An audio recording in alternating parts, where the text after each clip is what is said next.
Hello అండి, this is doctor Madhuri, physician and diabetologist, Jayashree diabetic and children's clinic, Sangareddy.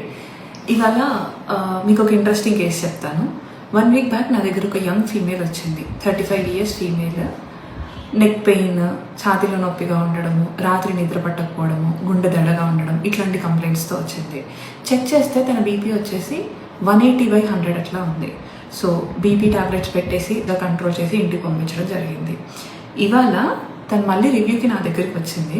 ఇవాళ తన BP చూస్తే 130/80 వస్తుంది. సర్ప్రైజింగ్ థింగ్ ఏంటంటే పేషెంట్ నన్ను ఒక క్వశ్చన్ అడిగింది, మేడం నేను ఇంకా బీపీ టాబ్లెట్ స్టాప్ చేయొచ్చా అని అడిగారు. లేదండి, ఎప్పుడు కూడా బీపీ టాబ్లెట్స్ అబ్రప్ట్గా స్టాప్ చేయకూడదు. మీరు బీపీ టాబ్లెట్స్ వేసుకుంటున్నారు కాబట్టి మీ బీపీ కంట్రోల్లో ఉంది.